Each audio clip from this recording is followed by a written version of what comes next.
paano ko kakainin to? Hindi ko naman alam kung pagkain ba to o hindi.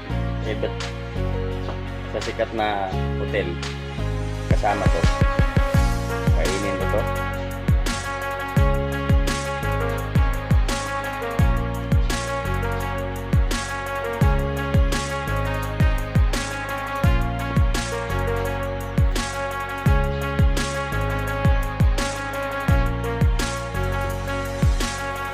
Ito pa, isa pa. Talbos, hindi ko alam kung anong talbos to. Hindi ko alam kung anong gulay to.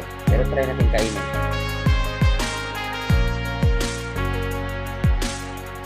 O kaman din.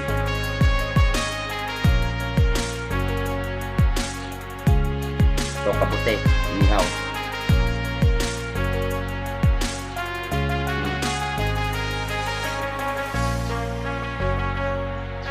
Pero ito kung hindi ko talaga alam kung kinakain ba ito o hindi. Pero siguro kinakain ito. Ayoko lang subukan.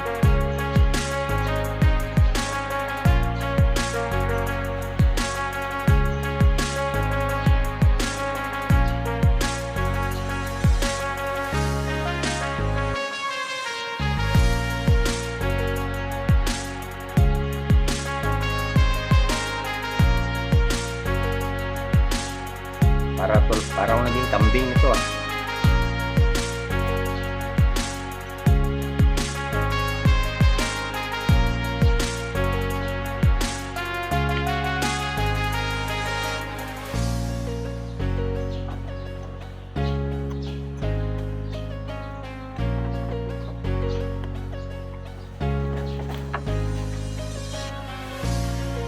Ito yung problema.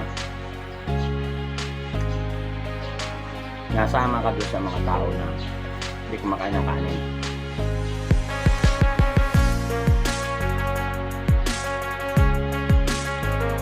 Yung kakainin natin ngayon. Ito yung order nila sa atin eh.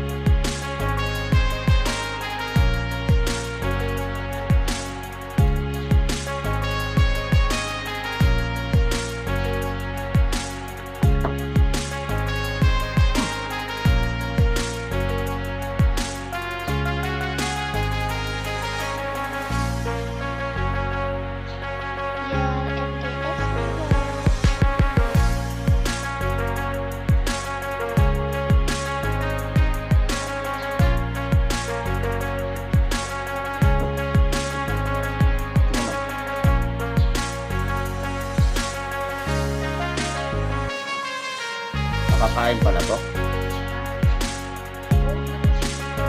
Ang dami tumutubo nito sa garden ng namin. Nagulat ako pagbukas. Alang yayan, nakarating ka sa sikat na hotel.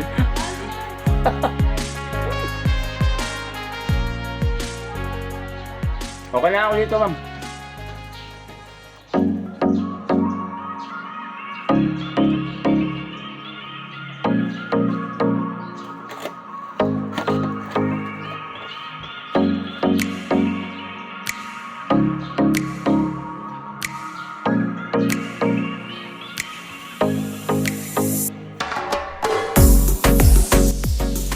Masarap siya mga lagat.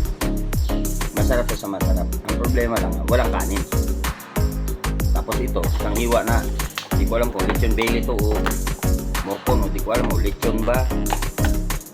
Tapos ang pinakakanin niya, ito. Yung patatas na dinurog o yung mashed potato. Kainin natin yun kasi sayang yung effort nila eh. Since hindi tayo pinakain mula kanina dahil sobrang busy, talagang sobrang busy, aligaga talaga sila. So ngayon yun yung kain natin. Ayun nga, ito yung pinaka pagkain talaga. Kainin natin.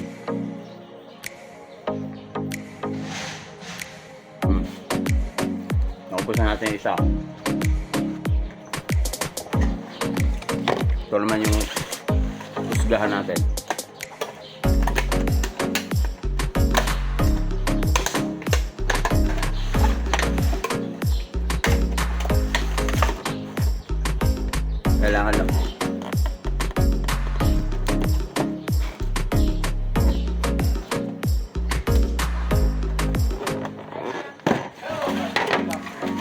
Kailangan lang mga lagan pagkatapos nito.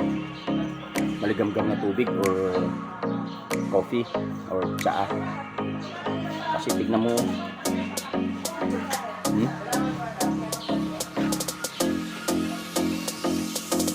Yan, kamatis.